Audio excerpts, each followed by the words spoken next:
मित्रांनो नमस्कार. मी डॉक्टर शैलेंद्र देवळाणकर.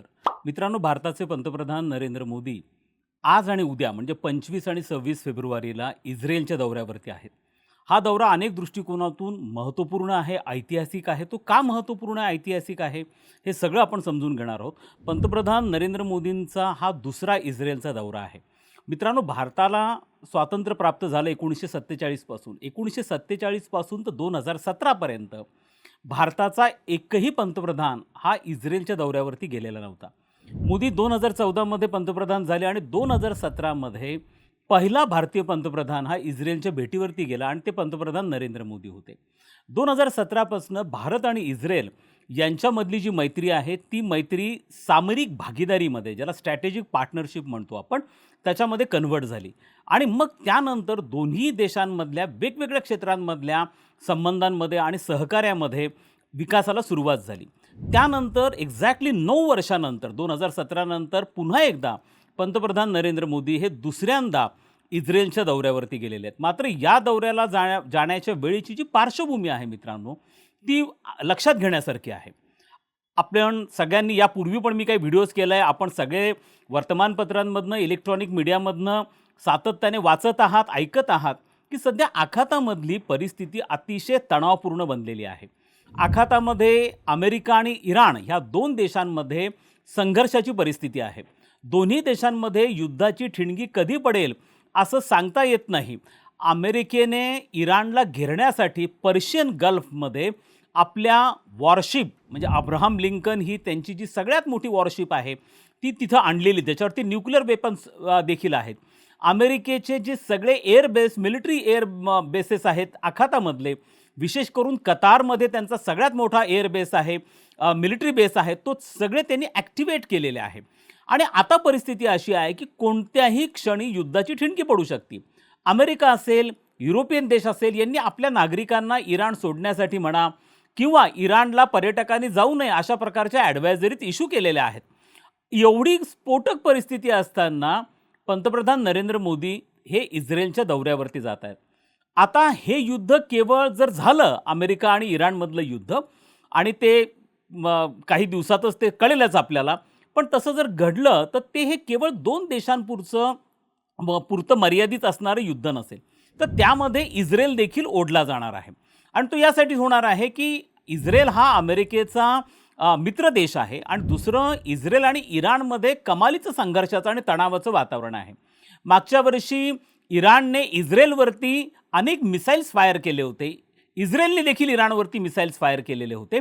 आणि त्यामुळे जर हे युद्ध अमेरिका आणि इराणमधलं सुरू झालं तर ही पॉसिबिलिटी, शक्यता खूप जास्त आहे की इराण इस्रायलला टार्गेट करेल, इस्रायलवरती मिसाईल सोडण्याची शक्यता, अटॅक मिसाईलनी करण्याची शक्यता अजिबात नाकारता येत नाही. म्हणजेच काय की इस्रायलमध्ये देखील युद्धजन्य परिस्थिती आहे, इस्रायल देखील याच्यात ओढला जाऊ शकतो. अशी स्फोटक परिस्थिती असताना भारताचे पंतप्रधान हे इस्रायलमध्ये जातात. मित्रांनो, यातनं काय स्पष्ट होतं, काय संकेत मिळत आहेत? तो संकेत आहेत की आपला इस्रायलमध्ये असणारा विश्वास, आपला ही सगळ्यात महत्त्वाची, आपण सेक्युअर्ड फील करतो आहोत. भारताचे पंतप्रधान आज त्या देशामध्ये जात आहेत एवढ्या स्फोटक परिस्थितीमध्ये. याचं कारण असं आहे की तिथं सेक्युअर्ड वातावरण आहे आपल्यासाठी. आणि हा जो विश्वास आहे, हा विश्वास भारत आणि इस्रायल यांच्या संबंधांचा पाया आहे, हे आपल्याला विसरून चालणार नाही आहे. बघा मित्रांनो, काही महिन्यांपूर्वी रशियाचे राष्ट्राध्यक्ष व्लादिमीर पुतिन हे भारताच्या भेटीवरती आले होते. त्यावरती आपण 3 ते 4 व्हिडिओज तयार केलेले होते. आपल्याला कल्पना असेल की व्लादिमीर पुतिन यांच्या विरुद्ध आंतरराष्ट्रीय गुन्हेगारी न्यायालयाने अरेस्ट वॉरंट हे इश्यू केलेलं आहे. हे 2022 मध्ये अरेस्ट वॉरंट इश्यू झालं. त्यानंतर साधारणतः 147 देश असे आहेत की जे इंटरनॅशनल क्रिमिनल कोर्टची पार्टी आहेत आणि जर व्लादिमीर पुतिन तिथं गेले तर त्यांना अटक होऊ शकते. त्यामुळे 22 नंतर तर साधारणतः 2025 पर्यंत म्हणजे 3 वर्षात व्लादिमीर पुतिन बोटावर मोजण्या एवढ्या देशांच्या भेटीवरती गेलेले होते. मग ते चायना असेल, नॉर्थ कोरिया असेल. आणि त्यानंतर ते भारताच्या भेटीवरती आले. ते भारताच्या भेटीवर का आले? त्यांच्या विरुद्ध अरेस्ट वॉरंट असतानाही ते का आले? कारण त्यांना भारतामध्ये विश्वास आहे. आणि हा जो विश्वास आहे, जो भारत आणि रशियाला जोडतो, तोच विश्वास भारत आणि इस्रायलला पण जोडतो. कारण आपण सेक्युअर्ड फील करतो. आणि ही जी भावना आहे ही यांना नॅचरल पार्टनर्स बनवते. आणि हे नॅचरल पार्टनर्ससाठी आहेत की यांच्यामध्ये हितसंबंधांची परस्पर व्यापकता आहे, ज्याला ओव्हरलॅपिंग ऑफ इंटरेस्ट असं म्हणतो, वेगवेगळ्या क्षेत्रामधली आहे. त्यामुळे ही बाब लक्षात घेणं अत्यंत गरजेचं आहे की कोणत्या पार्श्वभूमीवरती पंतप्रधान नरेंद्र मोदी तिथं जात आहेत. आणि सगळ्यात महत्त्वाचं म्हणजे या स्फोटक परिस्थितीत ते जात आहेत, ते केवळ काही औपचारिक करार करण्यासाठी जात नाही आहेत, तर त्यामागे निश्चितपणे काहीतरी मोठं आहे, काहीतरी मोठं घडणार आहे आणि हा एखाद्या मोठ्या रणनीतीचा भाग असू शकतो. आणि त्या दृष्टिकोनातनं या भेटीकडे आपल्याला पाहणं गरजेचं आहे. बघा मित्रांनो, काही महिन्यांपूर्वी म्हणण्यापेक्षा 2च महिन्यांपूर्वी अरब देशांचे, श्रीमंत अरब देशांचे परराष्ट्र मंत्री दिल्लीमध्ये आले होते. त्यांची एक मोठी कॉन्फरन्स झाली आणि त्या कॉन्फरन्समध्ये भारत आणि अरब वर्ल्ड यांच्यामधले संबंध सुधारण्यासाठी अनेक योजना या इनिशिएट केल्या गेल्या. नुकतंच म्हणजे 18 फेब्रुवारीला एक इस्रायलच्या विरुद्ध एक आंतरराष्ट्रीय रिझोल्यूशन हे पारित केलं गेलं युनायटेड नेशन्समध्ये. त्यावरती साधारणतः 100पेक्षा जास्त देशांनी स्वाक्षऱ्या केल्या आणि या रिझोल्यूशनमध्ये असं म्हटलं होतं की इस्रायलने वेस्ट बँकमध्ये, म्हणजे जो वेस्ट बँक नावाचा भाग आहे, त्या वेस्ट बँक जो पॅलेस्टाईनचा आहे, या वेस्ट बँकमध्ये इल्लिगली, बेकायदेशीरपणे काही कन्स्ट्रक्शन केले, ज्याला वसाहती असं म्हणतात. या वसाहतींचा निषेध करणारं, या कन्स्ट्रक्शनचा निषेध करणारं एक आंतरराष्ट्रीय रिझोल्यूशन, ठराव, मित्रांनो, या ठरावावरती इस्रायलच्या विरोधामध्ये भारताने स्वाक्षरी केली. बघा, भारत अरब देशांच्या प्रतिनिधींना भारतात बोलवतो, अरब देशांबरोबर संबंध घनिष्ठ करतोय, इस्रायलच्या विरुद्ध एका आंतरराष्ट्रीय ठरावावरती स्वाक्षरी करतोय आणि आज भारताचे पंतप्रधान हे इस्रायलच्या भेटीवरती आहेत. हे हे हे दर्शवतात की भारत आपल्या परराष्ट्र धोरणामध्ये कशा पद्धतीने सामरिक समतोल, ज्याला स्ट्रॅटेजिक इक्विलिब्रियम असं म्हणतात, हे कसं साधण्याचा प्रयत्न करतो. आणि हे फार कमी देशांना जमतं आहे की जे एकाच वेळेला अरब देशांबरोबर आणि इस्रायलबरोबर समान संबंध ठेवून आहेत. एकाच वेळेला शियापंथीय देश आणि सुन्नीपंथीय देश यांच्याशी समान संबंध ठेवून आहेत. एकाच वेळेला अमेरिका आणि रशियाबरोबर समान संबंध ठेवून आहेत. एकाच वेळेला रशिया आणि युक्रेनबरोबर समान संबंध ठेवून आहेत. मित्रांनो, ही परराष्ट्र धोरणामधली जी कवायत आहे, कसरत आहे, ही जी बॅलन्सिंग ॲक्ट आहे, ही आपल्या परराष्ट्र धोरणाचं 21व्या शतकातलं एक अतिशय महत्त्वपूर्ण वैशिष्ट्य आहे आणि फार कमी देशांच्या बाबतीमध्ये तुम्हाला हे दिसून येतं. त्यामुळे या पार्श्वभूमीवर जेव्हा पंतप्रधान नरेंद्र मोदी तिथे जात आहेत, या भेटीमध्ये आणखीन एक ऐतिहासिक अशा प्रकारची घडामोड जी घडणार आहे आणि ती म्हणजे जे इस्रायलची संसद आहे, ज्याला नेसेट असं म्हणतात, या इस्रायलच्या संसदेला पंतप्रधान मोदी ॲड्रेस करणार आहेत आणि हे पहिले भारतीय पंतप्रधान असतील जे इस्रायलच्या संसदेला ॲड्रेस करणार आहेत. त्यामुळे हा दुसरा एक प्रकारचा हिस्टॉरिकल डेव्हलपमेंट आहे असं आपण म्हणू शकतो. आता एवढ्या घाई गडबडीने म्हणा किंवा स्फोटक परिस्थिती असताना पंतप्रधान नरेंद्र मोदी हे का इस्रायलच्या दौऱ्यावरती जात आहेत? त्याच्या माध्यमातून काही औपचारिक करार होणार असल्याचं आपल्या डिप्लोमॅटिक अँगलकडनं सांगितलं गेलं आहे. पण मित्रांनो, याच्याही थोडंसं पुढे जाऊन जर आपण विचार केला तर आपल्याला साधारणतः वर्षभरापूर्वी पंतप्रधान मोदींनी लाल किल्ल्यावरनं 15 ऑगस्टला संपूर्ण देशाला संबोधून जे भाषण केलेलं होतं, जो ॲड्रेस दिलेला होता आणि त्यामध्ये त्यांनी एका मोठ्या मिशनच्या बाबतीमध्ये सुतोवाच केलेलं होतं आणि ते मिशन होतं भारताचं सुदर्शन चक्र मिशन. आणि हे जे सुदर्शन चक्र मिशन आहे भारताचं, की भारताला चायना आणि पाकिस्तान ह्या दोघांच्या हल्ल्यापासनं, दोघांच्या क्षेपणास्त्रांच्या हल्ल्यापासनं, दोघांच्या अण्वस्त्रांच्या हल्ल्यापासनं एक प्रकारचं संरक्षण मिळावं. या संरक्षण मिळण्यासाठी एक अँटी बॅलिस्टिक मिसाईल सिस्टम, ज्याला सुदर्शन चक्र मिशन असं म्हटलं गेलेलं आहे, भारत आता ते विकसित करणार आहे आणि त्याचं सुतोवाच मागच्या वर्षी पंतप्रधान नरेंद्र मोदींनी केलं होतं. मित्रांनो, या भेटीमागचा सगळ्यात महत्त्वाचा उद्देश आहे की इस्रायलची आयरन डोम नावाची जी अँटी बॅलिस्टिक मिसाईल सिस्टम आहे, त्या बाबतीमध्ये जी टेक्नॉलॉजी इस्रायलने विकसित केलेली आहे, ती टेक्नॉलॉजी आणि भारताचं मेक इन इंडियाच्या अंतर्गतमध्ये भारताने या संदर्भामध्ये केलेले इनिशिएटिव्ह, या सगळ्यांचा संयुक्तपणे विचार केला जाणार आहे. भारताच्या सुदर्शन चक्र मिशनला इस्रायलच्या आयरन डोमची टेक्नॉलॉजी प्राप्त होणार आहे आणि आता या संबंधांमध्ये दोघांमध्ये जॉईंट डेलिबरेशन्स असतील, टेक्नॉलॉजी ट्रान्सफर असेल, जॉईंट प्रोडक्शन असेल, या सगळ्या गोष्टी पुढच्या काही काळामध्ये आपल्याला घडताना दिसतील. मित्रांनो, हे सुदर्शन चक्र मिशन हे भारताला भविष्यामध्ये, कारण बघा पाकिस्तान आणि चायना आपल्याकडच्या क्षेपणास्त्रांची संख्या कमालीची वाढवत आहेत. चायनाकडे साधारणतः 600 न्यूक्लिअर वेपन्स आहेत, पाकिस्तानकडे साधारणतः 250च्या आसपास न्यूक्लिअर वेपन्स आहेत. आणि पाकिस्तान आणि चायना ह्या दोघांकडे पण भारतापेक्षा जास्त आहेत. दक्षिण आशियाचं जर आपण एकूणच न्यूक्लिअरमधलं आकडेवारी पाहिली, अण्वस्त्रांची आकडेवारी पाहिली, तर मित्रांनो यापासून जर भविष्यामध्ये आपल्याला रक्षण पाहिजे असेल तर भारताला एक anti ballistic missile system develop करावी लागणार आहे, जी सुदर्शन चक्र म्हणून ओळखली जाईल. आणि त्या दृष्टिकोनातनं अतिशय महत्त्वपूर्ण करार हे इस्रायल बरोबर या भेटी दरम्यान होणार आहेत. दुसरा मुद्दा आपण ऑपरेशन सिंदूर दरम्यान असा पाहिला की ज्या पद्धतीने पाकिस्तानकडनं ड्रोन्सच्या माध्यमातून आपल्यावरती काही हल्ले करण्याचा प्रयत्न झाला, तर मित्रांनो ह्या ड्रोन्सला शूट करण्यासाठी अँटी ड्रोन एक सिस्टम आहे, त्याला शॉर्ट मिसाईल्स आपण म्हणतो. हे आपल्याला इस्रायलकडनं प्रामुख्याने घ्यायचे आहेत. त्यामुळे दुसरा तो भाग झाला. तिसरा जो आहे तो म्हणजे बॉर्डर सिक्युरिटी सर्व्हिलियन्स सिस्टम. म्हणजे आपली जी सीमारेषा पाकिस्तान बरोबर जी LOC म्हणून ओळखली जाते, चीन बरोबर जी LAC म्हणून ओळखली जाते, आणि आता बांगलादेशमध्ये आपण बघतो की 4000 किलोमीटरची सीमारेषा आपली बांगलादेश बरोबर आहे. आणि तिथं शेख हसीना होत्या तोपर्यंत सगळं सुरळीत होतं. मात्र तिथं आता तारिक रहमान आलेले आहेत, BNP म्हणजे बांगलादेश नॅशनल पार्टीचं तिथं शासन आलेलं आहे. आणि सगळ्यात महत्त्वाचं म्हणजे भारत आणि बांगलादेश यांची जी 4000 किलोमीटरची सीमारेषा आहे, विशेष करून जो चिकन नेक नावाचा भाग ओळखला जातो, या सगळ्या भागांमध्ये बांगलादेशच्या साईडनी सगळीकडे जमाते इस्लामीला बहुमत मिळालेलं आहे.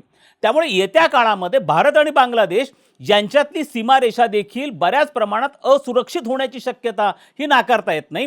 त्यामुळे बॉर्डर सिक्युरिटीसाठी आवश्यक असणारं सर्वेलन्स मेकॅनिझम काय आहे तो इस्रायलकडे आहे, ते देखील आपण इस्रायलकडनं प्राप्त करण्याचा प्रयत्न करणार आहोत. याशिवाय ड्रोन्स असतील, मिसाईल्स असतील, हे आपण इस्रायलकडनं घेतो. मित्रांनो लक्षात घ्या, इस्रायलचे शस्त्रास्त्र म्हणा, डिफेन्स म्हणा, ॲम्युनेशन्स असतील, इक्विपमेंट्स असतील, हे परचेस करणारा सगळ्यात मोठा देश हा भारत देश आहे.